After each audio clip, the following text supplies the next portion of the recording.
चलो देखो स्टार्ट करते हैं।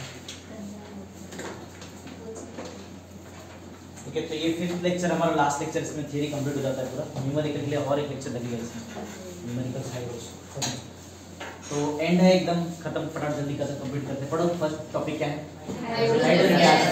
इसमें पहले का सब लॉजिक सब लगेगा, नर्स्ट इक्वेशन याद सिखाया था ना, वो सब लगेगा।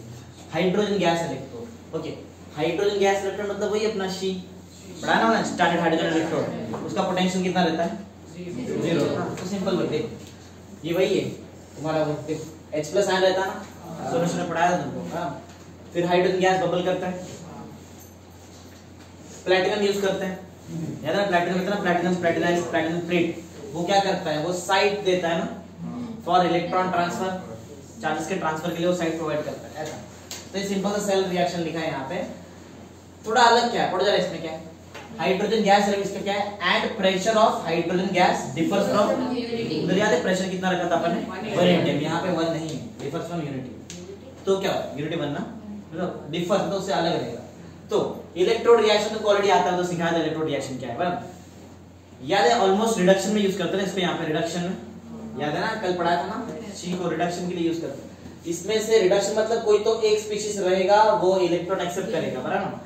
तो H+ इलेक्ट्रॉन एक्सेप्ट कर सकता है कि H2 कर सकता है, H+ इलेक्ट्रॉन एक्सेप्ट करेगा और हाइड्रोजन गैस बन जाएगा ना, समझा। ये P of H2 लिखा है, इसका मतलब है पार्शियल प्रेशर तुमको यूज करने का। अरे यार ये नर्स्ट इक्वेशन में यहाँ पे जब भी तुमको गैस दिया रहता है तो बताया था मैंने कि पार्शियल प्रेशर यूज करने का, बताया था ना। हाँ, तो ये P of H2 मतलब partial pressure of hydrogen gas, ऐसा ये समझा रहेगा ना। इजी है, आज कुछ नहीं, खत्म हो गया, ऑलमोस्ट एंड में आ गए हम लोग। नर्स्ट इक्वेशन सबको आता रहेगा ना, E cell is equal to E not cell minus 0.0592 upon n, फिर वो कंसंट्रेशन वो सब लिखते हैं, बराबर। तो वही है, E सेल नहीं, क्योंकि अपने पास इलेक्ट्रोड है, तो इलेक्ट्रोड के लिए H2 का इलेक्ट्रोड ना, हाइड्रोजन गैस इलेक्ट्रोड, बराबर। तो EH2 का आंसर क्या रहेगा, E नॉट H2, नॉट समझा, जैसे E cell equal to E not cell रहता है, तो EH2 क्या रहेगा, equal to E not H2 minus, ये तो नंबर पहले का ही 2 क्यों, कहां से बताओ, number of moles of electron है, याद है, अपॉन n मतलब number of moles of electron, n का वैल्यू 2 है यहाँ पे। लॉग टू द बेस 10, पहले प्रोडक्ट आता है फिर नीचे रिएक्टेंट आता है, पता है इसमें प्रोडक्ट कौन है, H2 गैस है। तो कंसंट्रेशन यूज करना है कि पार्शियल प्रेशर यूज करना है, पार्शियल प्रेशर यूज किया, देखो ऊपर, समझा। हां, LHS मतलब रिएक्टेंट में कौन है, आयन है नहीं, तो ये एक्वस मतलब इसका कंसंट्रेशन यूज कर सकते हैं। लेकिन रेस्ट टू स्टोइकियोमेट्रिक कोएफिशिएंट भी आता है, इसकी बाजू में क्या नंबर है, मोल नंबर ऑफ मोल्स 2 है, तो ऊपर 2 भी डालना पड़ेगा तुमको। तो मालूम है कि E नॉट H2 का आंसर कितना रहता है स्टैंडर्ड हाइड्रोजन इलेक्ट्रोड के लिए, 0, तो इसका वैल्यू 0 डाल दो, 0 माइनस कुछ भी किए तो ये पूरा आंसर माइनस में आएगा, खत्म ना। अरे इजी है, सिंपल मैथमेटिक्स तो है, और क्या है इसमें, समझा। चलो नेक्स्ट आता है, ये थोड़ा अलग लग गया, पढ़ो क्या है, प्राइमरी वोल्टेज सेल। इसमें बहुत सारा हमारा सेल निकाल दिया, जिसमें याद ये सब लीड बैटरी सेल ये सब निकाल दिया, लेक्लैंची सेल, ड्राई सेल, ये सब हमारे किसमें नहीं है, थोड़ा बहुत है वो देखते हैं।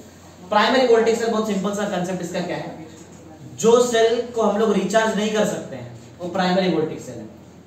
गैल्वेनिक एक्चुअल में प्राइमरी वोल्टेज सेल और सेकेंडरी वोल्टेज सेल, ये गैल्वेनिक सेल का 2 टाइप है, याद है। गैल्वेनिक सेल का एक और नाम है, उसको वोल्टेज सेल भी बोलते हैं, मैंने बताया था। तो गैल्वेनिक सेल का 2 टाइप है, प्राइमरी वोल्टेज सेल और secondary voltage cell. Primary voltage cell को हम लोग रिचार्ज नहीं कर सकते, रिचार्ज समझ आता है ना। हाँ, सेकेंडरी वोल्टेज सेल को रिचार्ज कर सकते हैं। जो इन्वर्टर के लिए बैटरी रखा रहता है वो कौन सा टाइप का सेल है, सेकेंडरी, क्योंकि वो रिचार्ज होता है ना, समझा ना। जो घर पे हम लोग एवरेडी का ये सब सेल यूज करते हैं रिमोट पे, कौन सा है, वो प्राइमरी, क्योंकि उसको रिचार्ज नहीं कर सकते तुम लोग, कुछ भी करो रिचार्ज होएगा ही नहीं, समझा। रिचार्ज क्यों नहीं होता है, क्योंकि देखो गैल्वेनिक सेल का काम क्या है, करंट देना ना, ऐसा करंट जनरेट करना। करंट जनरेट करने के टाइम पे कुछ तो केमिकल बनता है, बराबर, समझा। अगर वो केमिकल को रिटर्न पीछे लेके गए हम लोग, ऐसा मतलब उसका फिर से रिटर्न हो सकता है तो ही रिचार्ज होगा, नहीं तो रिचार्ज नहीं हो सकता। एकदम डिटेल में देखते क्या है, चलो पढ़ो पहले, मतलब समझा कि इसको रिचार्ज नहीं कर सकते, इसको रिचार्ज कर सकते। पहला point, when galvanic cell discharge, बराबर, ड्यूरिंग करंट जनरेशन करता है ना, मतलब डिस्चार्ज होता है, बराबर। क्या होता है वो टाइम पे केमिकल सा कुछ केमिकल कंज्यूम होता है, अगर यही केमिकल रिटर्न मैंने बना दिया तो रिचार्ज हो सकता है, अगर रिटर्न नहीं बन सकता तो नहीं होगा रिचार्ज। वही कंसेप्ट है, पढ़ो। The primary voltage cell once the chemicals are complete, पूरा का पूरा एक बार केमिकल यूज हो गया उसके बाद कुछ काम का नहीं हो, समझा। सेल रिएक्शन स्टॉप, उसके बाद कुछ नहीं हो सकता, रिएक्शन स्टॉप हो गया। आगे cell reaction can not be reverse, return जा ही नहीं सकता है, क्योंकि एक बार कंज्यूम हो गया, अब तुम उसको रिटर्न नहीं बना सकता। The cell reaction can not be reverse even after reversing the direction of current को उल्टा लगाओ, कुछ भी करो, करंट का डायरेक्शन उल्टा कर दो, कुछ भी कर लो, बोलने का मतलब है इसको रिवर्स रिएक्शन ही नहीं होगा। और अगर रिवर्स रिएक्शन हुआ ही नहीं तो वो जो बैटरी है वो एक ही बार डिस्चार्ज हो गया, फिर वापस चार्ज नहीं कर सकते उसको, समझा? ऐसा। Fourth point, most famous example is dry cell. Dry cell मतलब वही एवरेडी, उसको ही बोलते हैं ड्राई सेल। एवरेडी सेल दिखा है, डेनियल सेल दिखा है ना। तो ये सब क्या है, एवरेडी सेल जो भी घर पे यूज करते हैं रिमोट वगैरह में, ये सब ड्राई सेल में आता है, समझा? ये सब चीज क्या है, समझा? एकदम इजी है ना। आते हैं इसका उल्टा सेकेंडरी वोल्टेज। इसमें क्या फर्क रहेगा, जो केमिकल कंज्यूम हुआ एक बार उसको वो रीजनरेट भी हो सकता है, बराबर? अगर करंट का डायरेक्शन चेंज कर दिया तो, या फिर कुछ तो किया तो ऐसा हो सकता है। पढ़ो। In secondary voltage cell, the chemicals consumed during current generation can be regenerated. Either regenerated cannot be regenerated, हाँ समझा? ऐसा। अगर रीजनरेट कर सकते हैं तो फिर रिचार्ज भी कर सकते हैं। चार्ज कर, रिचार्ज नहीं बोलना चाहिए एक्चुअल में।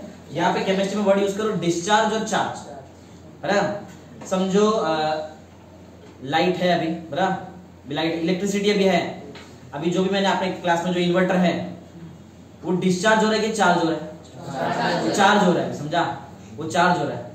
जैसे ही इलेक्ट्रिसिटी गया तो फिर वो काम करने चालू करेगा तो वो डिस्चार्ज होगा, समझा? तो रिचार्ज वाला वर्ड मत यूज करो, क्या यूज करो? चार्जिंग और डिस्चार्जिंग, ऐसा है, समझा ना? कैसा है? हाँ चलो पढ़ते पॉइंट नंबर पढ़ो। For this purpose external potential, हाँ अभी देखो एक बार डिस्चार्ज हो गया, अभी चार्ज करने का है ना, चार्ज मतलब उसको पोटेंशियल देना पड़ेगा तुमको। कितना पोटेंशियल देंगे? जो भी बैटरी का करंट पोटेंशियल है उससे थोड़ा सा स्लाइटली ज्यादा पोटेंशियल तुमको देना पड़ेगा, तभी तो चार्ज होएगा। अरे पोटेंशियल का डिफरेंस रहेगा तभी तो करंट फ्लो होएगा ना। इधर पोटेंशियल ज्यादा है, पोटेंशियल कम है, तभी तो ऐसा फ्लो होएगा ना, नहीं तो कैसा फ्लो होएगा? इसके लिए तो अगर तुमको बैटरी को चार्ज करना है तो तुमको पोटेंशियल देना पड़ेगा। तुम लोग जो पोटेंशियल दे रहे हैं वो बैटरी का पोटेंशियल स्लाइटली ज्यादा होना चाहिए, बस यही पॉइंट है। पढ़ो।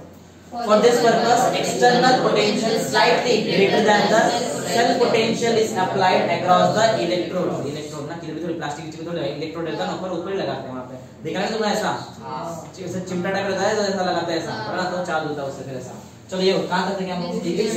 हाँ, this इसकी वजह से क्या होगा? This results in reversal in direction of current। बताया ना, करंट का डायरेक्शन चेंज हुआ तो चार्जिंग हो सकता है, बता दो उनको।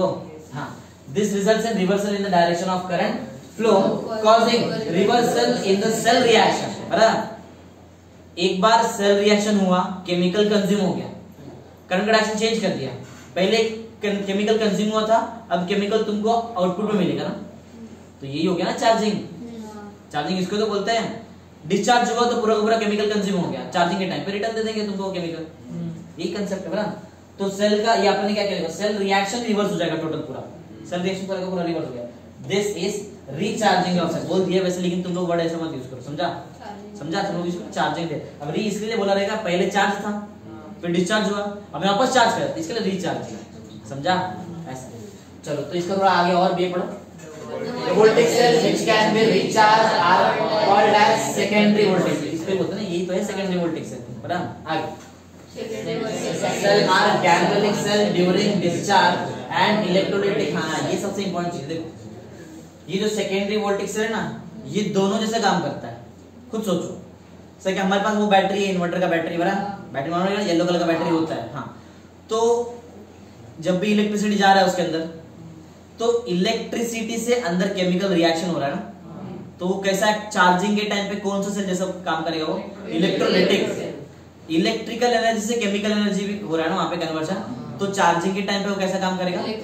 लेकिन अगर वो डिस्चार्ज कर रहा है तो इलेक्ट्रिसिटी है ही नहीं ना, तो अंदर केमिकल रिएक्शन होगा और उससे क्या मिलेगा अपने को? समझा? तो दोनों जैसे काम कर सकता है। चार्जिंग के टाइम पे इलेक्ट्रोलाइटिक सेल और डिस्चार्ज के टाइम पे वही पॉइंट है। एक बार फिर से पढ़ो, पॉइंट नंबर पढ़ो। Secondary cells are galvanic. Galvanic कब रहेगा? मतलब गैल्वेनिक कब? जब डिस्चार्ज होगा। हाँ, ड्यूरिंग डिस्चार्ज, समझा ना? वही बता रहा था मैंने। और आगे and electrolytic cells during discharge, मतलब वही चार्जिंग के टाइम, समझा ना? कैसा? कुछ एग्जांपल दिए यहाँ पे तुमको। मर्क्यूरी सेल है, निकल कैड। निकल कैडमियम से बहुत फेमस है, घड़ी में देखा है तुमने? घड़ी में वो छोटा सा जो सेल रहता है एकदम पतला, एकदम बड़ा मोटा सा रहता है, वो निकल कैडमियम सेल, समझा? और बहुत सारी जगह पे तुमने देखा रहेगा इसको। रिमोट का कार होता है, रिमोट कार, रिमोट कार के जो रिमोट होता है, रिमोट या फिर जो भी तुम्हारा कार रहेगा, नीचे से वो याद है 3-4 सेल ऐसा लगाया रहता है, ऐसा येलो कलर का प्लास्टिक में उसको रैप करके रखा रहता है, या तो कोई तो कलर का 3-4 सेल रहता है, लेकिन अंदर मतलब वो भी निकल कैडमियम सेल में आता है, समझा? ऐसा मतलब जो भी सेल को रिचार्ज कर सकते हैं वो निकल कैडमियम सेल, समझा? ट्रिमर वगैरह देखा, ट्रिमर के अंदर भी एक सेल रहता है, बराबर? ऐसा तो नहीं कि एक इतना महंगा ट्रिमर खरीदा फिर एक बार यूज किया फेंक देंगे, ऐसा थोड़ी। तो अंदर का वो जो सेल है ट्रिमर का रहता है ना चार्जिंग लगाने के लिए, वैसा अब तुम्हारे जो मोबाइल में सेल रहता है वो लिथियम रहता है, वो अलग है, समझा? लिथियम पॉलीमर का रहता है, लिथियम आयन बैटरी बोलते हैं, समझा? वो अलग है। हाँ, मर्क्यूरी भी एक सेल है, मर्क्यूरी सेल भी, उसके ऊपर तो हमको डिस्कशन करना है। मर्क्यूरी सेल भी है और ये भी देखने का है अपने को, निकल कैडमियम सेल भी देखना है, दोनों सेल देखेंगे, मर्क्यूरी सेल और निकल कैडमियम सेल, बराबर? समझा क्या ये एग्जांपल याद रहेगा?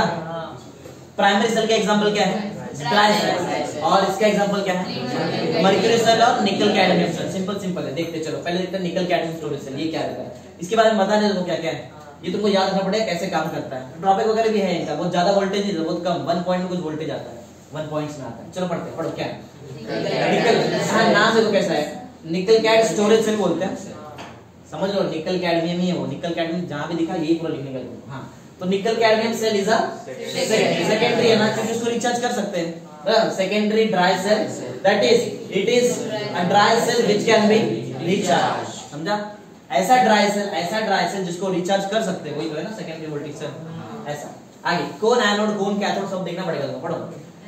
Anode of nickel cadmium cell क्या रहता है? कैडमियम मेटल, निकल और कैडमियम दो चीज है ना, तो एनोड कौन रहेगा?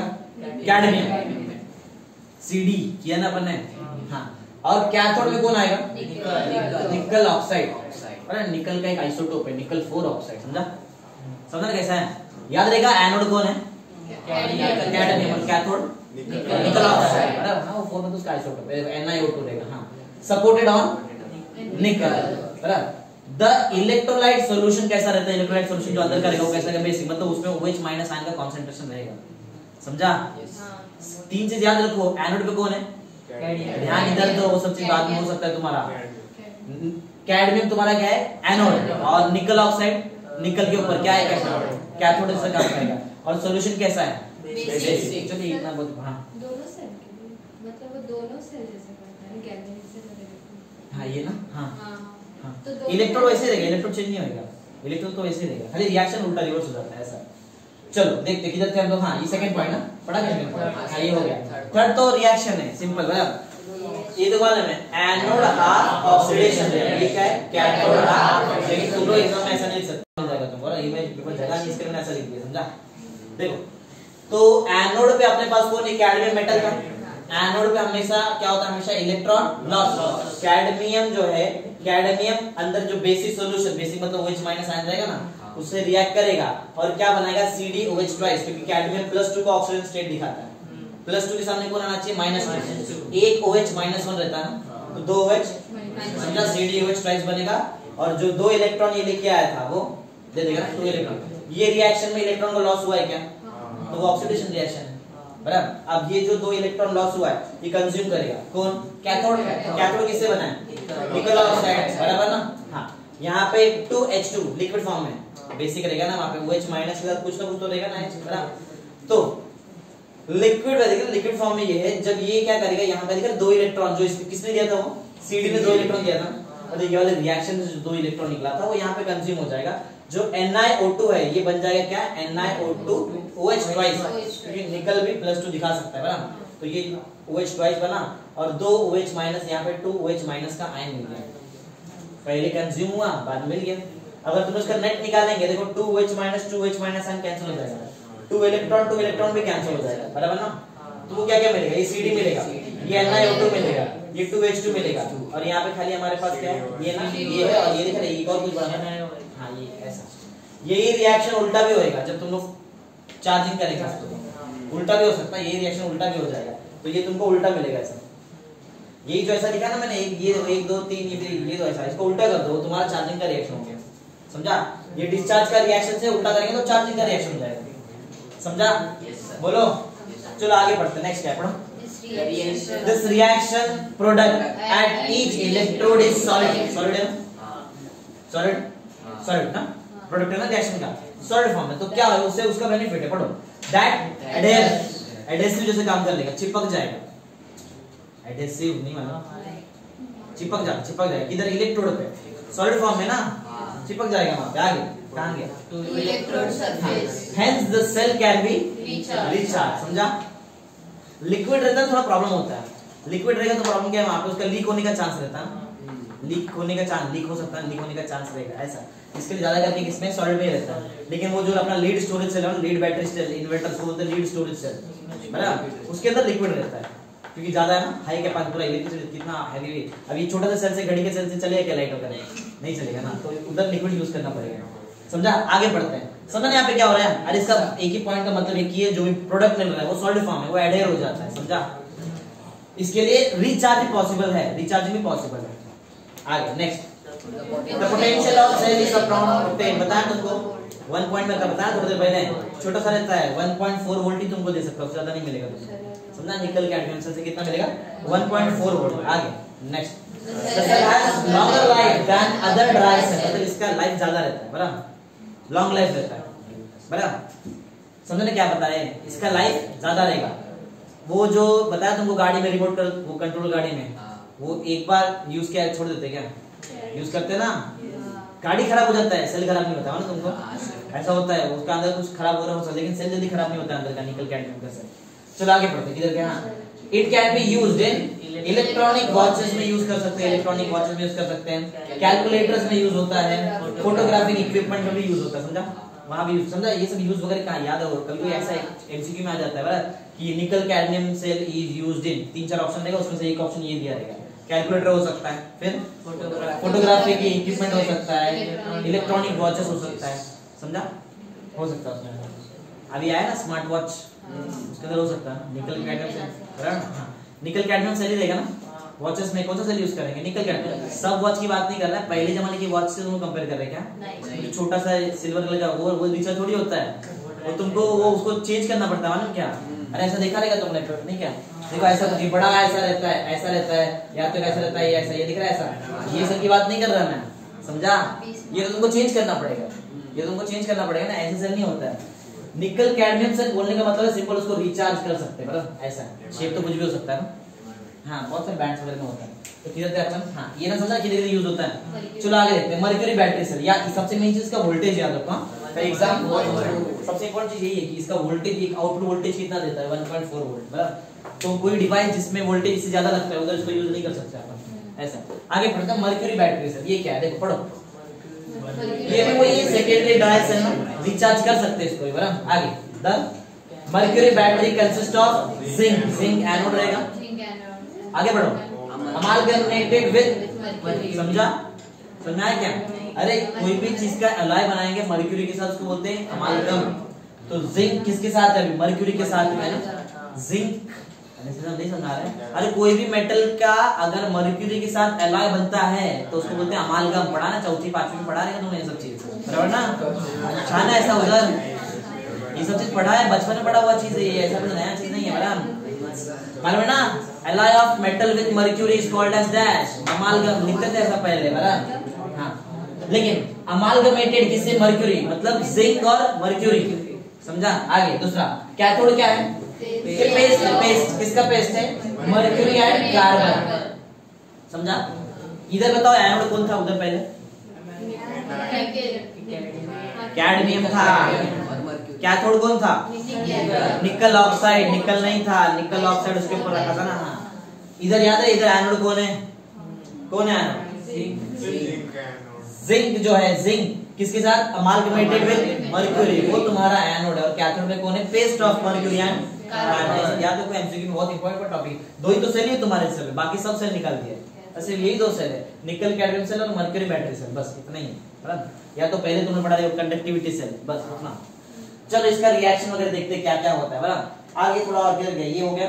हाँ, the electrolyte is strongly alkaline, मतलब बेसिक, अल्कलाइन बेसिक ना, मतलब OH- है, जैसे इधर था वैसे उधर भी रहेगा OH- है। आगे, and made of paste of KOH and zinc oxide, अंदर KOH और जिंक ऑक्साइड का पेस्ट वगैरह भी रहता है, मेड ऑफ। आगे तो सेल रिएक्शन क्या क्या है, जिंक एनोड है, एनोड है, एनोड। बाजू में दिख रहा है मर्क्यूरी लिखा, मतलब उसका अमालगम रहेगा, इधर लिखा ना अमालगमेटेड विद मर्क्यूरी। हाँ, तो कुछ भी हो जाए ये एनोड पे मतलब यहाँ से इलेक्ट्रॉन लॉस होना चाहिए। देखो लॉस भी हो रहा है, देखो लास्ट में। हाँ, जिंक है, अमाल्गम के साथ 2 OH माइनस आयन आएगा। जिंक के पास पॉसिबल, देखो जिंक +2 रहता है ना, जिंक +2 रहता है, जिंक का ऑक्सीडेशन स्टेट +2 है और ऑक्सीजन का ऑक्सीडेशन स्टेट क्या है -2। दोनों मिलके जिंक ऑक्साइड बना सकते हैं ना, ये +2 जिंक और ये O -2 मिलके क्या बन गया, जिंक ऑक्साइड, समझा। और ये जो 2 हो गया ना, यहाँ से 2 हो गया बराबर, और H2O बनने का चांस होता है लिक्विड। अरे प्रॉपर वैसा नहीं है, समझा, जैसे यहाँ पे होना चाहिए प्रॉपर। एवोल्यूशन ये किधर से आ गया, ये दिख रहा है 2 OH माइनस है ना यहाँ पे, तो O तो गया है यहाँ पे, दिख रहा है O2 एक हो जाएगा, समझो एक हो, वो प्रॉपर बैलेंस वगैरह नहीं है, प्रॉपर बैलेंसिंग नहीं है उसमें, बराबर ऐसे दिया सीधा।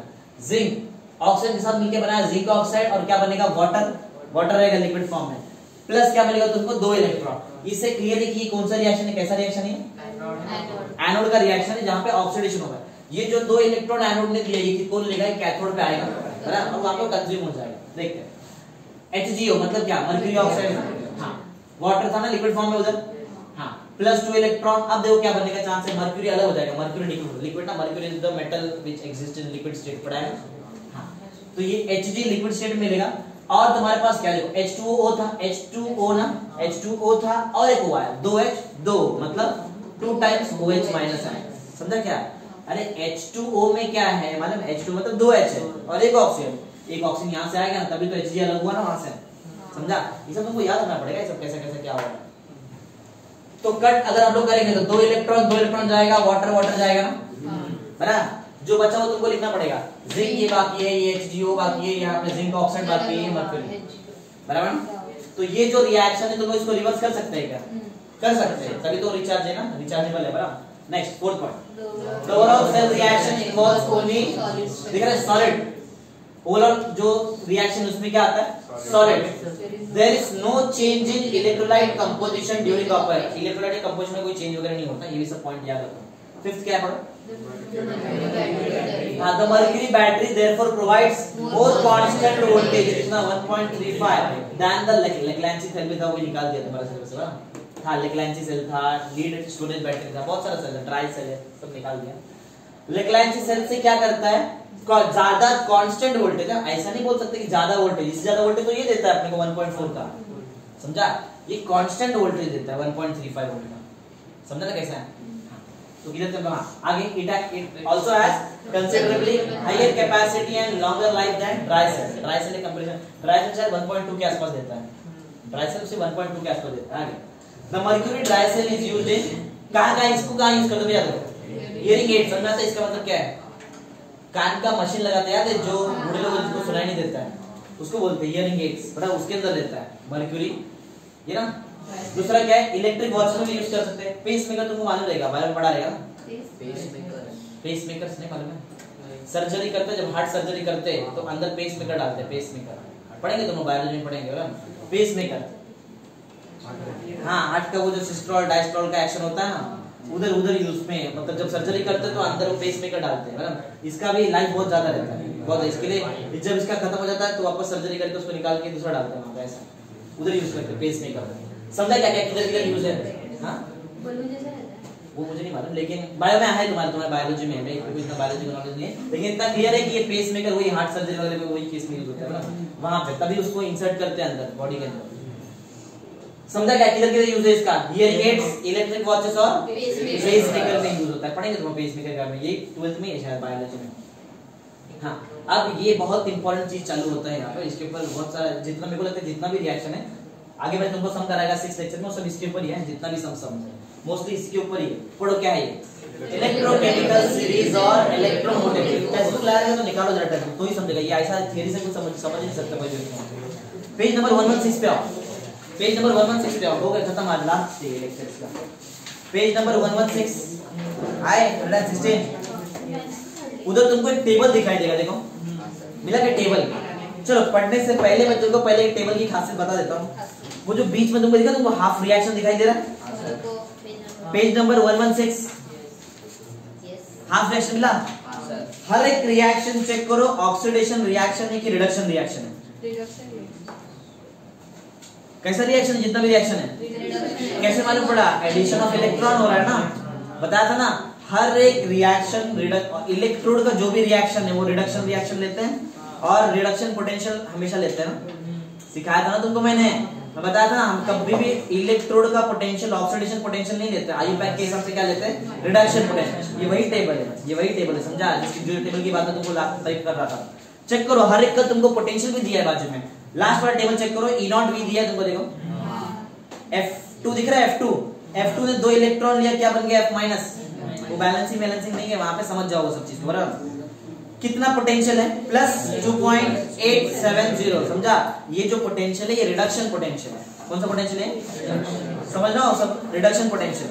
अच्छा चलो अब पढ़ते, मालूम पड़ेगा थोड़ा बहुत, इसके मालूम पड़ेगा ना क्या है, ये टेबल में जितना भी रिएक्शन है सबका सब कैसा रिएक्शन है, रिडक्शन रिएक्शन, समझा, और जो पोटेंशियल दिया है वो कौन सा पोटेंशियल है, वो रिडक्शन पोटेंशियल है, समझा ना।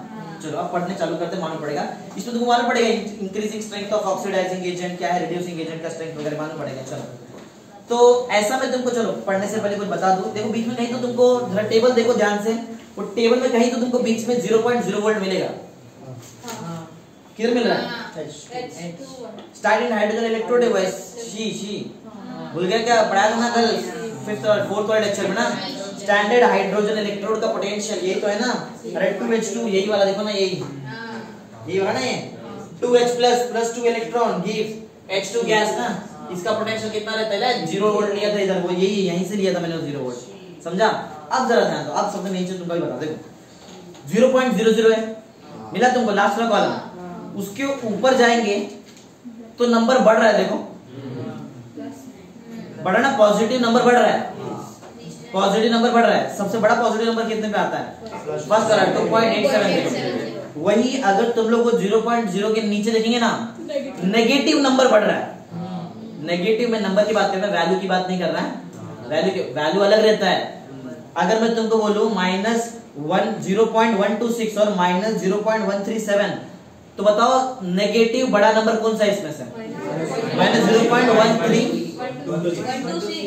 नेगेटिव नंबर बोल रहा है, नेगेटिव नंबर बड़ा नेगेटिव नंबर कौन सा है, वो -0.126 की -0.136, -0.136, ये नेगेटिव नंबर बड़ा नेगेटिव नंबर है। अगर मैं तुमको पूछूं दोनों में से वैल्यू किसका ज्यादा बड़ा है, तो तुम लोग बोलेंगे -0.126, समझा पॉइंट क्या है, ये कंफ्यूजन होता है, इसके लिए पहले 0.00 के ऊपर गए तो पॉजिटिव वैल्यू बढ़ रहा है, 0.00 के नीचे आए तो नेगेटिव वैल्यू बढ़ रहा है, समझा, सॉरी नेगेटिव नंबर बढ़ रहा है, नेगेटिव नंबर, नेगेटिव वैल्यू नहीं बोलना चाहिए, नेगेटिव वैल्यू देखा तो कम हो रहा है, बराबर ना, वैल्यू कम हो रहा है, नेगेटिव वैल्यू भी नहीं, समझा। पॉजिटिव नंबर और नेगेटिव नंबर के फॉर्म में बात करो, सिर्फ क्या, पॉजिटिव नंबर ऊपर बढ़ रहा है, नेगेटिव नंबर नीचे, बस नंबर ना, वैल्यू के कंफ्यूज हो जाएंगे वहां पे। चलो इतना समझा क्या है।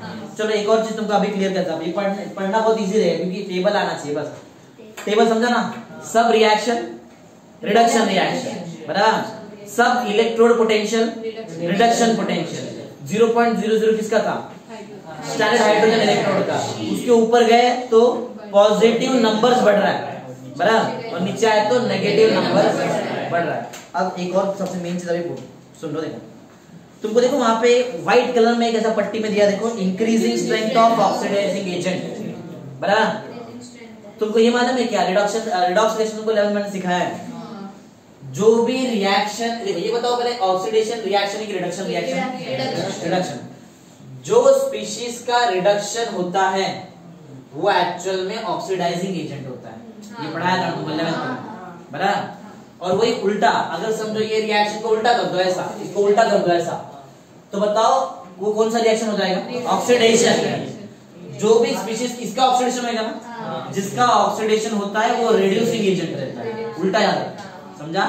रिडक्शन रिएक्शन, रिडक्शन देखो, रिडक्शन रिएक्शन अलग चीज है, किसका रिडक्शन हो रहा है वो अलग है, और रिड्यूसिंग एजेंट ऑक्सीडाइजिंग एजेंट अलग है। एक बार क्लियर करता सुनो, रिएक्शन बताओ कौन सा रिएक्शन है, रिडक्शन रिएक्शन, तो किसका रिडक्शन हो रहा है, H+ का रिडक्शन हो रहा है, समझा, तो ऑक्सीडाइजिंग एजेंट कौन है, H+ ही, समझा, जिसका रिडक्शन हो रहा है वो ऑक्सीडाइजिंग एजेंट है। उल्टा, जिसका ऑक्सीडेशन होता रहेगा वो रिड्यूसिंग एजेंट रहेगा, समझा। चलो अब देखो वो जो फर्स्ट वाला व्हाइट कलर का, देखो वहां पे सर लिखा है ना, वो क्या लिखा है, increasing strength of oxidising agent ना, increasing strength as oxidising agent.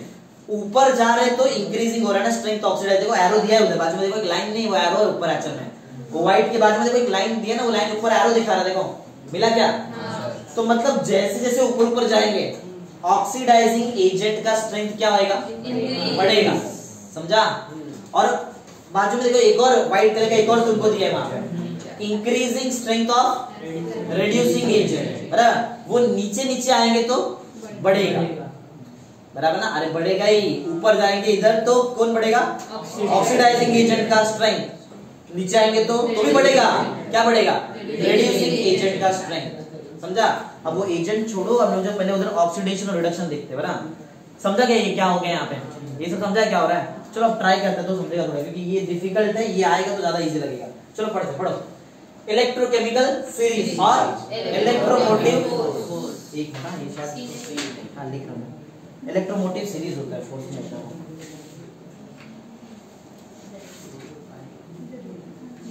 बराबर? इलेक्ट्रोमोटिव सीरीज दो नाम है, इलेक्ट्रोकेमिकल सीरीज बहुत लोग को याद है, इलेक्ट्रोमोटिव सीरीज बहुत कम लोग को याद आता है, तो ये भी याद रखो। इलेक्ट्रोमोटिव सीरीज और इलेक्ट्रोकेमिकल सीरीज एक ही चीज है। क्या है वो? क्या है? यही इसको ही बोलते हैं इलेक्ट्रोमोटिव सीरीज और इलेक्ट्रोकेमिकल सीरीज, ये टेबल को ही बोलते हैं, समझा?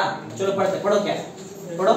The standard potential of number of electrode have been determined using she से हम लोग हर एक इलेक्ट्रोड का पोटेंशियल निकाल सकते हैं, कल सिखाया ना, कल मैंने जिंक का निकाला था उससे पोटेंशियल, तो हर एक इलेक्ट्रोड का निकाल सकते हैं, क्या यूज करके? शी। इसके बराबर इसको बीच में रखा है, देखो 0.00 वोल्ट पे ना रिडक्शन पोटेंशियल पे। आगे पढ़ते, second, this electrode with their half reaction are arranged according to their decreasing standard potential as shown in the table। standard potential decrease हो रहा है, ये standard potential मतलब नंबर नहीं है, ये वैल्यू की बात कर रहे हैं। वैल्यू टेबल में स्टार्टिंग से वैल्यू कम हो रहा है, मालूम है? एंड तक जाते जाते वैल्यू कम हो रहा है, लेकिन जीरो के ऊपर पॉजिटिव नंबर बढ़ रहा है, जीरो के नीचे नेगेटिव नंबर बढ़ रहा है, समझा? लेकिन ओवरऑल देखेंगे ना तो ऊपर से वैल्यू कम कम होते आ रहा है, देखो कम होएगा ना ऐसा। हाँ, तो वही बोला है, अरेंज कैसे किया है? On decreasing value of electrode potential, समझा? अरेंजमेंट कैसा हुआ? इलेक्ट्रोड का पोटेंशियल का वैल्यू कम कम हो रहा है, उसके हिसाब से अरेंज किया। आगे हाँ लिखा नहीं, मतलब वही रहे, लेकिन उसका और क्या मतलब रहेगा? अरे वैल्यू थोड़ी देखेंगे हर बार, तुमको समझाना चाहिए कि वैल्यू रहेगा वो, बराबर? This arrangement is called as electrochemical series और इलेक्ट्रोमोटिव सीरीज, समझा? इजी। आगे पढ़ते, क्या क्या मेन पॉइंट है, हमने ऑलरेडी देख लिया क्या क्या मेन पॉइंट, तुमको पहले बता दीजिए, पढ़ने का भी हमको पढ़ो। की पॉइंट्स ऑफ इलेक्ट्रोकेमिकल सीरीज का की पॉइंट, क्या क्या मेन पॉइंट है, चलो पढ़ते, पढ़ो। हर बार तुमको बीच में चक्कर सब हाफ रिएक्शन ही है, कोई भी रिएक्शन नेट सेल रिएक्शन नहीं है उसमें, बराबर? हाफ ही रिएक्शन है, पढ़ो। The half reaction are written as reduction, बताया ना सबका सब रिएक्शन रिडक्शन। अब रुक जाओ, रिडक्शन रिएक्शन में ये कौन सा एजेंट है? Oxidizing agent. अगर ये रिएक्शन को मैं ऐसा घुमा दूं ऐसा, तो इसका क्या होगा बताओ? वो टाइम पे ऑक्सीडेशन, तो ये कौन सा एजेंट बन जाएगा? अब ओवरऑल सुना, अब आंसर पूरा आंसर, ये कौन सा एजेंट? अरे एक बोलो, आप भी कंफ्यूज है। ये रिडक्शन रिएक्शन ना, तो ये कौन सा एजेंट है? इसका रिडक्शन मतलब ऑक्सीडाइजिंग एजेंट है, ये ऑक्सीडाइजिंग एजेंट और ये इलेक्ट्रॉन। ऑक्सीडाइजिंग एजेंट और इलेक्ट्रॉन लेफ्ट में है कि राइट में है? केमिकल रिएक्शन के लेफ्ट में, बराबर? और रिड्यूसिंग एजेंट यही पॉइंट है, पढ़ो पढ़ो। द ऑक्सीडेशन, हाँ पूरा पढ़ लो। The half reaction are written as reduction. हाँ, the oxidising agent and electron, है ना? बताया दोनों आता है, कहाँ आता है दोनों? Appears on the left side of the half reaction, लेकिन reducing agent right, while the reducing agent are shown on the right side of the, समझ गया यार? मतलब आएगा तो बहुत इजी है, कुछ इतना हार्ड नहीं है। आगे बढ़ते, समझा? आगे वाला चीज भी तुमको पहले से मैं याद करा दिया। देखो, जीरो पोटेंशियल के ऊपर पॉजिटिव वैल्यू पॉजिटिव नंबर बढ़ता है, बराबर? और जीरो के नीचे नेगेटिव नंबर बढ़ता है। वैल्यू भी सुन लो, वैल्यू भी सुन लो। 0.0 के ऊपर ऊपर जाएंगे तो पॉजिटिव वैल्यू बढ़ रहा है, समझा? बढ़ रहा है ना? अगर 0.00 बढ़ रहा है ना, ऊपर जाएंगे तो अगर 0.00 के नीचे आएंगे तो वैल्यू में पॉजिटिव नेगेटिव नहीं होता है, वैल्यू रहता है। अगर 0.00 के नीचे में आऊं तो वैल्यू कम हो रहा है, समझा ना? कम हो रहा है, माइनस माइनस छोटे छोटे हो रहा है ना ऐसा। देखो माइनस में क्या क्या दिया, माइनस में नीचे से बड़ा बड़ा नंबर आ रहा है ना, समझा ना? बड़ा नेगेटिव नंबर मतलब वैल्यू छोटा है, बराबर ना? सिंपल। चलो पढ़ते हैं, समझा? बोलो। बिलो हाइड्रोजन समझा रहे हैं, हाइड्रोजन मतलब वो 0 वाला लाइन 0 बराबर, below hydrogen the negative standard potential increases, negative standard potential मतलब देखो ना नेगेटिव बढ़ रहा है कि नहीं, अब वैल्यू नहीं है वो नंबर समझा, देखो -0.126 -0.136 बढ़ रहा है नीचे नीचे, नेगेटिव स्टैंडर्ड पोटेंशियल इंक्रीजेस और अब क्या यूज होएगा, पॉजिटिव स्टैंडर्ड पोटेंशियल ऊपर बढ़ेगा, इजी है ना। 0.00 के नीचे क्या बढ़ने वाला है, negative standard potential increases, negative number ही हो गया ना इसका मतलब है, और above 0.00 positive standard potential increases, वही तो लिखा है और क्या है समझा। आगे बढ़ते पढ़ो, E naught value apply to the reduction half reaction, E naught value जो हम लोग जो बाजू में दिया है ये E नॉट वैल्यू किसका है, रिडक्शन का, सबका सब रिडक्शन है, रिडक्शन का ही रहेगा। E naught value apply to the reduction half reaction that occurs in the her reaction forward reaction, देखो फॉरवर्ड है ना, समझाने पॉइंट ये भी इजी है, थोड़ा बड़ा है, ट्राई करो इसको समझने का, ट्राई करो, बहुत बड़ा है लेकिन आ जाएगा, पढ़ो। हायर मतलब मोर पॉजिटिव, मोर ऊपर ना, मोर पॉजिटिव ऊपर आ रहा ना, हायर और more positive E naught value of half reaction indicates, ये तुमको सिखा देता हूं, ये बच्चों को आता है। सबसे ज्यादा बताओ इसमें E नॉट वैल्यू किसका रहेगा, 2.870 ना, इसका E नॉट वैल्यू सबसे ज्यादा है, इसका मतलब ही सुन लो, हायर E नॉट वैल्यू मतलब हायर स्टैंडर्ड रिडक्शन पोटेंशियल ना, higher value of standard reduction potential means इसका मतलब ये है कि ये रिएक्शन बहुत इजीली रिडक्शन रिएक्शन दिखाएगा, वो जो रिएक्शन है ना वो बहुत इजीली रिड्यूस हो जाएगा, मतलब बहुत इजीली उसका रिडक्शन रिएक्शन हो जाएगा, समझा क्या। अगर बहुत ज्यादा इजीली रिडक्शन रिएक्शन होता है तो वो जो एजेंट है वो कौन सा एजेंट था, ऑक्सीडाइजिंग एजेंट, वो सबसे स्ट्रॉन्ग ऑक्सीडाइजिंग एजेंट रहेगा। अरे इजीली हो गया ना, जल्दी से हो गया, तो सबसे स्ट्रॉन्ग, जल्दी से हो गया मतलब वो स्ट्रॉन्ग है तभी तो जल्दी से कर दिया, समझा क्या, समझा। वही अगर मैं सबसे नीचे वाला देखो, सबसे नीचे वाला रिएक्शन दिख रहा है, इसके पास सबसे कम वैल्यू है, समझा ना, वैल्यू सबसे कम, देखो सबसे कम वैल्यू, इसका मतलब ये रिडक्शन रिएक्शन इतना इजीली दिखाएगा नहीं, ये उल्टा रिएक्शन ज्यादा इजीली दिखा सकता है, ये रिडक्शन रिएक्शन इजीली नहीं दिखाएगा, तो इजीली क्या दिखाएगा, ये ऑक्सीडेशन रिएक्शन बहुत इजीली दिखा सकता है, समझा। अगर ये ऑक्सीडेशन रिएक्शन बहुत इजीली दिखा सकता है तो वहां पे जो एजेंट है कौन सा एजेंट था, वो स्ट्रॉन्ग रिड्यूसिंग एजेंट है, समझा क्या मतलब, समझा।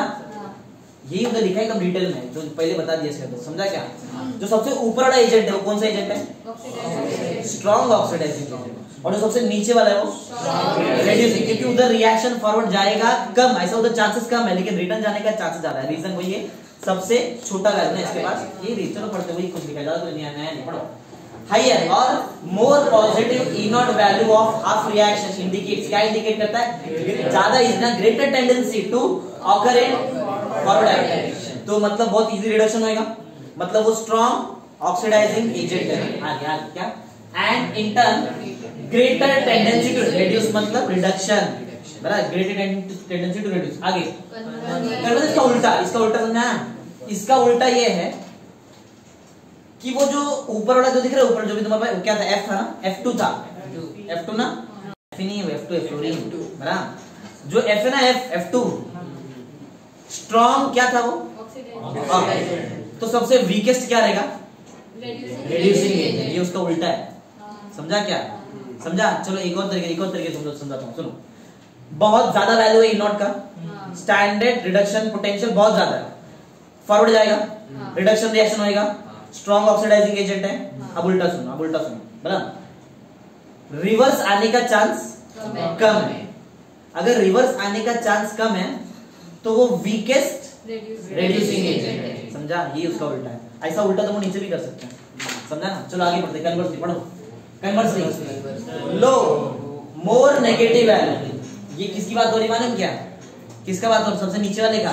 अरे तो मैं जस्ट तुमको समझा रहा था, जो ऊपर लिखा है उसका उल्टा समझा रहा था, ये जो लिखा है ना, जो लिखा है वो किसके लिए, वो सबसे नीचे वाले का लिखा है, नीचे वाले क्या था, नीचे कौन है, लिथियम, बराबर, ये उल्टा है ना, ये पूरा कंटेंट का उल्टा, दोनों तरीके से मतलब समझेगा स्टार्टिंग का, अब दोनों तरीके से नीचे का भी तुमको मालूम है, बराबर। ये फॉरवर्ड रिएक्शन जाएगा क्या, नहीं, ये इजीली रिवर्स जाएगा, समझा। रिवर्स इजी जाएगा तो कौन सा एजेंट रहेगा वहां पे, रिड्यूसिंग, और वो स्ट्रॉन्ग रिड्यूसिंग एजेंट रहेगा, फॉरवर्ड जाने का चांसेस कम है, बराबर, रिडक्शन होने का चांसेस कम है, और ऑक्सीडाइजिंग एजेंट वीक रहेगा सबसे, यही पॉइंट। चलो पढ़, कन्वर्स, कन्वर्सली लो, मतलब more negative E naught value of half reaction corresponds to greater tendency to occur in, ये तो सिखाया ना मैं तुमको अभी, रिवर्स जाने का चांसेस बहुत ज्यादा है इसमें। हाँ आगे, अगर रिवर्स जा रहा है तो ऑक्सीडेशन हो रहा है, मतलब रिएजेंट कौन सा है वो, रेडियस, और वो क्या रहेगा, वीकेस्ट की स्ट्रॉन्गेस्ट, स्ट्रॉन्गेस्ट। हाँ आगे किधर गया, एंड रिवर्स है, सो और फॉर द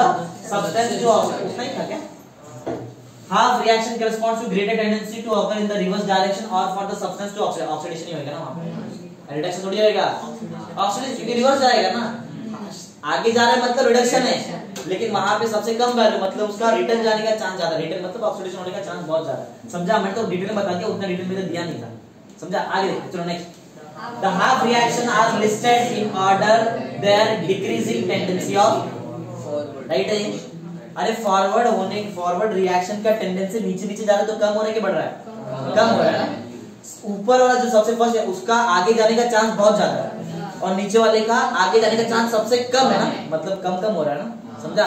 तो फॉरवर्ड रिएक्शन का टेंडेंसी धीरे धीरे नीचे नीचे आएंगे तो कम होता है, समझा।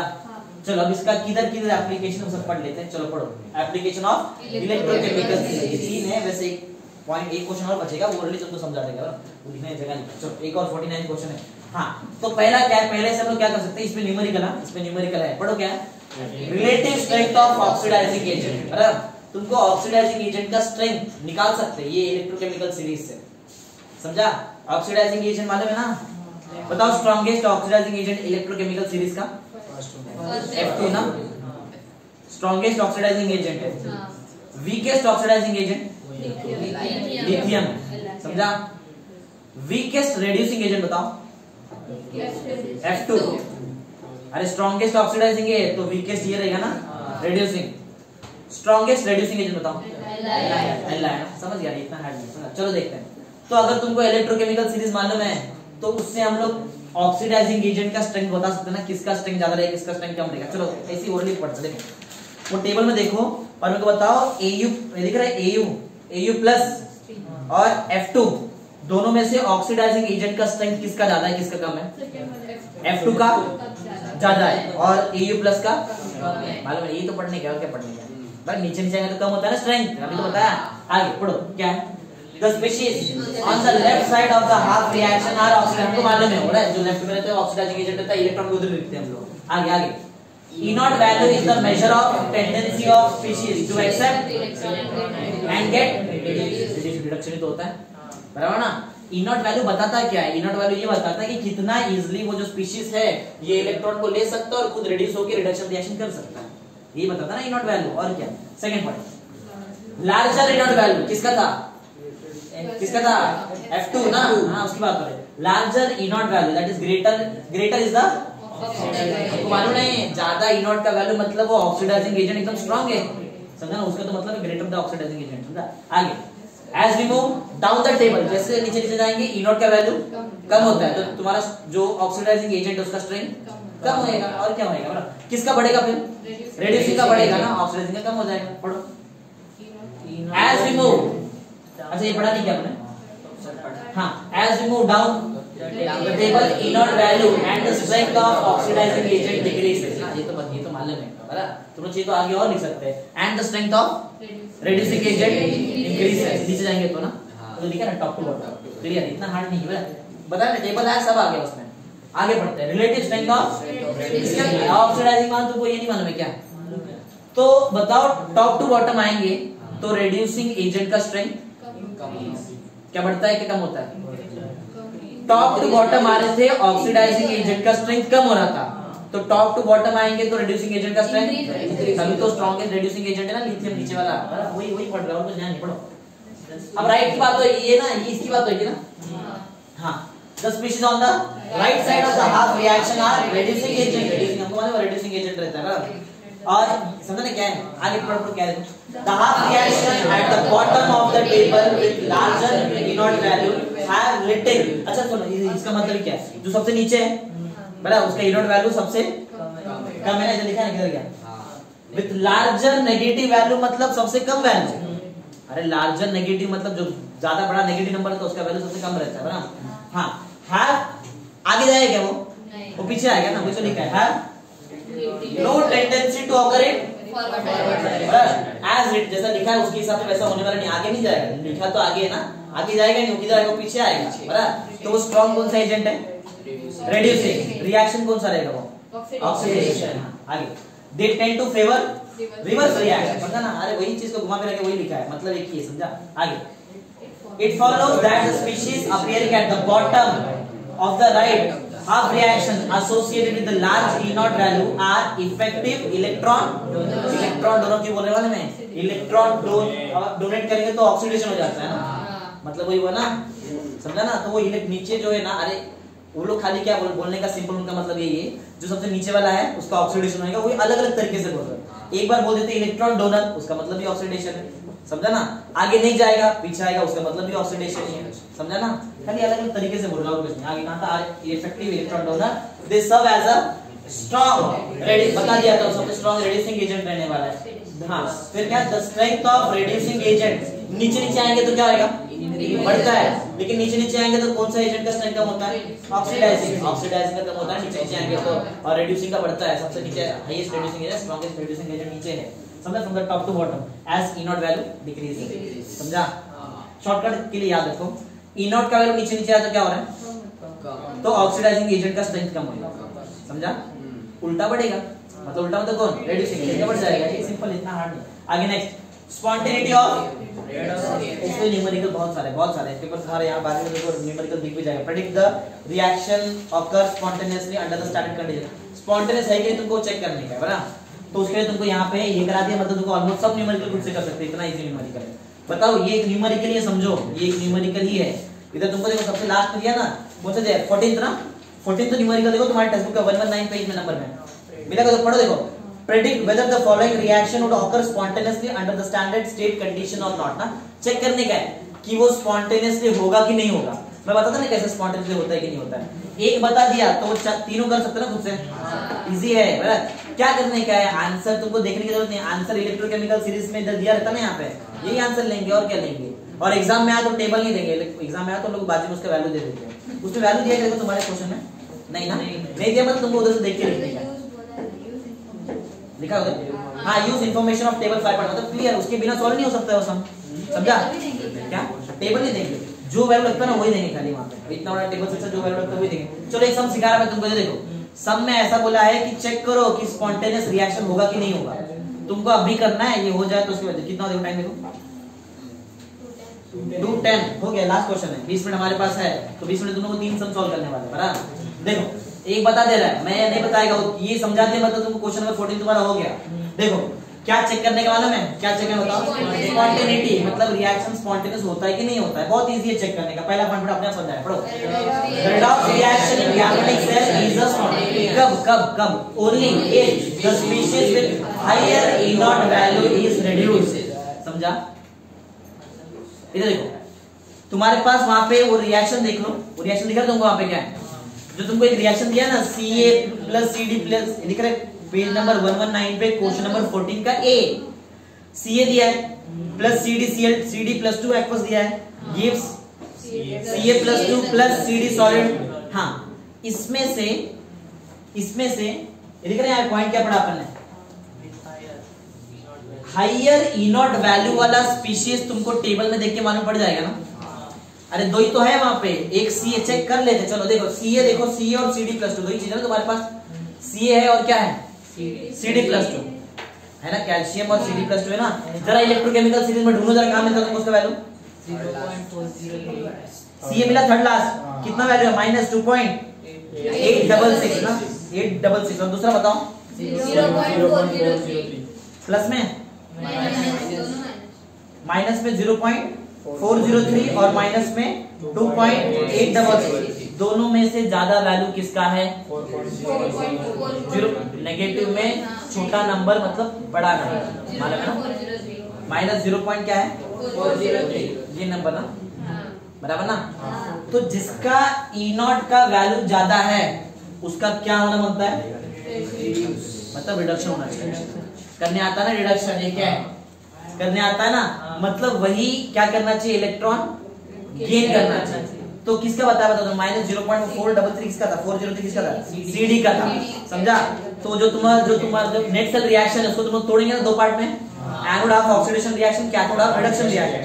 बताओ कैथोड हाफ रिडक्शन रिएक्शन में तुम क्या लिखेंगे, CD+2। क्यों माने क्यों लिखेंगे बताओ उसको ऐसा, क्योंकि उसका स्टैंडर्ड इलेक्ट्रोड पोटेंशियल रिडक्शन का ज्यादा है, जिसका ज्यादा रहता है वो रिडक्शन करना चाहिए, बराबर ना। तो CD+2 क्या करेगा, 2 इलेक्ट्रॉन लेगा और क्या बन जाएगा, CD, समझा। ये हो गया तुम्हारा कैथोड हाफ रिडक्शन रिएक्शन। अगर मैं एनोड हाफ ऑक्सीडेशन रिएक्शन बताऊं तो बोलो क्या रहेगा, CA gives CA+2 इलेक्ट्रॉन, समझा। ऐसा ये दोनों को ऐड किया तो तुम्हारा नेट सेल रिएक्शन मिलता है, मतलब वो स्पॉन्टेनियस है, समझा क्या। हाँ चलो नेट मिलेगा ना, जो तुमको दिया वो मिल जाएगा ना, अभी प्लस करके देखना पड़ेगा ना कि वही रिटर्न मिलता है कि नहीं तुमको वाला, तो बराबर समझा कैसा है। और थोड़ा उसमें और सिर्फ इतना सा कुछ नहीं है, जो तुम्हारा वैल्यू भी तो प्लस होएगा ना, तुमको E0 सेल भी निकालना पड़ेगा। मालूम है E0 सेल का आंसर क्या रहता है, E0 anode plus E0 cathode. फिर मैं तुमको उधर सिखाया था आयुपैक के हिसाब से एनोड नहीं यूज करते हैं, मतलब एनोड मतलब एनोड पे ऑक्सीडेशन नहीं यूज करते, एनोड पे रिडक्शन लेते हैं, तो वैल्यू को साइन चेंज कर देते हैं। तो तुम्हारा फॉर्मूला है क्या बना था, E0 cathode minus E0 anode, बराबर है। हाँ वो जो भी है, जो भी साइन से मतलब है, E0 cathode minus E0 cathode. बताओ कौन था अपना, CD था क्या, कौन था वो, CA था ना, CA नहीं CD था, CD तभी तो रिडक्शन हुआ, बराबर ना। तो उसका वैल्यू कितना है, -0.403 ना। देखो क्या था वैल्यू बताओ, -0.403। ये E0 कैथोड है, माइनस E0 क्या आता है, एनोड। एनोड जरा चेक करो, एनोड क्या था, 2.866। तो माइनस में आएगा ना वो, अरे माइनस में आएगा ना वो, प्लस जाएगा 2.866। सॉल्व करेंगे तो आंसर पॉजिटिव आएगा कि नेगेटिव आएगा, तो वो स्पॉन्टेनियस है, पॉजिटिव भी आना चाहिए, समझा क्या। आगे बताऊंगा, अभी तो सिखाया ना, अभी तो जस्ट ओनली खाली ऐसा बता रहा है, समझा क्या बोला मैं तुमको। जो टोटल निकालेंगे तुम लोग E0 सेल, जिसका फॉर्मूला है E0 cathode minus E0 anode, इसका आंसर क्या आना चाहिए लास्ट में, पॉजिटिव 3.17 जैसे मैंने यहाँ पे लिखा है, तो वो रिएक्शन क्या रहेगा, स्पॉन्टेनियस, समझा। चलो देखते हैं, पढ़ो चलो पढ़ो। The redox reaction in galvanic cell is spontaneous only if the species with the higher E0 value is reduced and that with the lower E0 value क्या होना चाहिए, oxidized। हायर का रिडक्शन होना चाहिए, लोअर का ऑक्सीडाइज। वही तो है ना इलेक्ट्रोकेमिकल से, ऊपर हायर है तो उधर रिडक्शन होना चाहिए और लोअर के लिए रिटर्न जाना चाहिए, ऑक्सीडेशन होना चाहिए, तो ही जाके ऐसा हो सकता है। सेकंड, तो स्टैंडर्ड सेल पोटेंशियल मतलब मालूम है क्या है, E0 सेल को बोलते हैं ना स्टैंडर्ड सेल पोटेंशियल। हां, the standard cell potential must be positive, बताया ना, तब पॉजिटिव है तभी तो उसको तुम स्पॉन्टेनियस बोलेंगे। हां, मस्ट बी क्या गया, हां must be positive under standard condition for the reaction to be spontaneous, मतलब स्पॉन्टेनियस होने के लिए तुम्हारा E0 सेल का आंसर क्या आना चाहिए, पॉजिटिव। चलो एक एग्जांपल दिया, उससे तुम्हारा सम जैसा भी सॉल्व होता है क्या, तो नहीं है ना वो, तो स्पॉन्टेनियस नॉन स्पॉन्टेनियस हो जाएगा। आगे नेक्स्ट एग्जांपल पढ़ो, एग्जांपल क्या है, वुड Ag प्लस आयन, ऐसा एग्जाम में आ सकता है, would Ag plus ion oxidize metallic magnesium, ऐसा बोला है क्वेश्चन, क्या कर सकता है क्या, Ag plus ion metallic magnesium मतलब Mg को ऑक्सीडाइज कर सकता है क्या, ऐसा क्वेश्चन बोला है, समझा क्या बोला है, would Ag plus ion oxidize metallic magnesium, समझा क्या। अब अरे क्वेश्चन इसमें क्या समझ सॉल्व किया ही नहीं, क्वेश्चन है कि पूछा है कि Ag प्लस आयन क्या मैग्नीशियम को ऑक्सीडाइज कर सकता है क्या, समझा।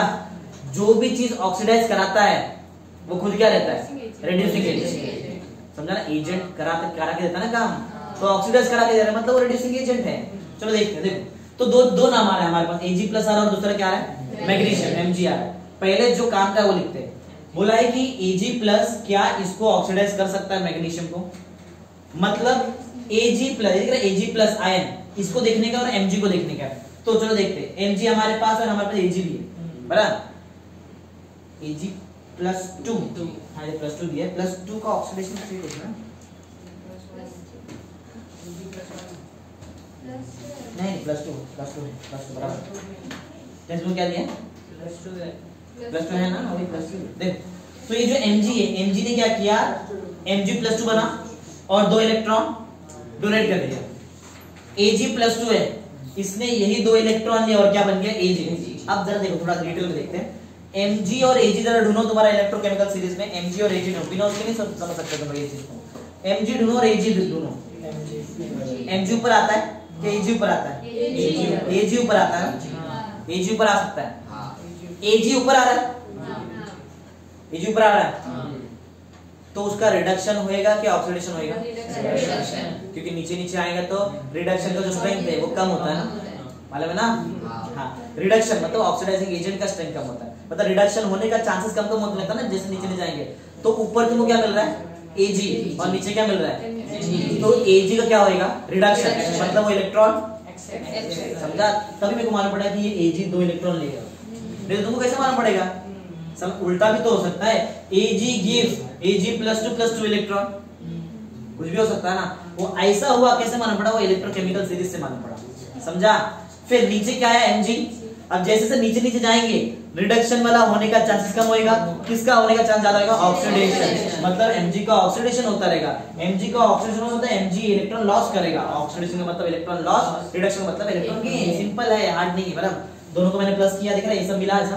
सिर्फ ये प्लस करने से काम नहीं बनने वाला है, तुमको उसका पोटेंशियल भी देखना पड़ेगा। जरा ढूंढो वो टेबल में एमजी का इलेक्ट्रोड पोटेंशियल कितना है? -2.37 जो भी लिखा। और एजी का जरा ढूंढो 0.7 हो गया ऑलमोस्ट, समझा? अब देखो इसमें से कैथोड कौन एनोड कौन बताओ?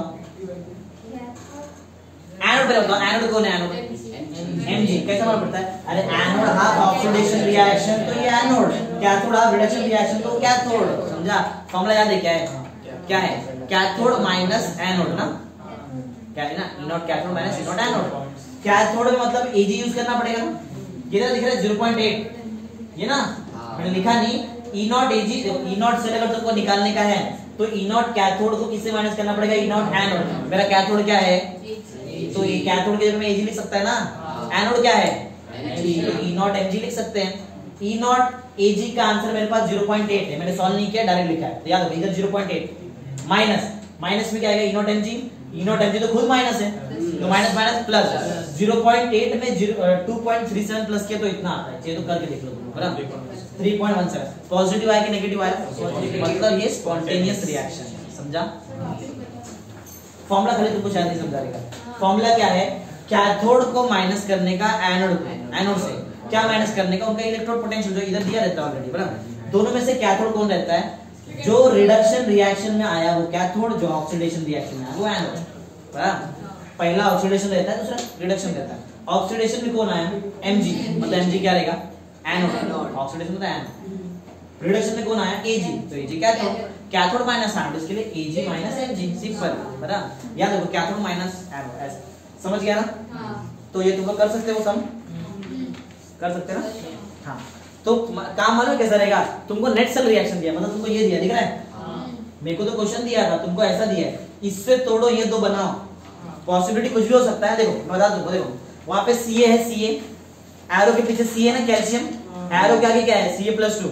चांसेस तो दोनों है कि Ca गिव्स Ca+2 इलेक्ट्रॉन। दूसरा भी तो हो सकता है Ca+2 electron is equal to Ca। तो दोनों में से राइट क्या रहेगा वो मालूम पड़ेगा इलेक्ट्रोकेमिकल सीरीज से, समझा? अगर Ca ऊपर आता है और दूसरा कौन है? Cd, वो नीचे आता है। Ca अगर ऊपर आया तो Ca क्या करेगा? रिडक्शन, मतलब उसमें इलेक्ट्रॉन गेन होगा, समझा? कर लेंगे ना, समझा? चलो यहाँ पे हमारा थियरी पूरा कंप्लीट होता है, थोड़ा बहुत न्यूमेरिकल बाकी है वो कर लेंगे उसको।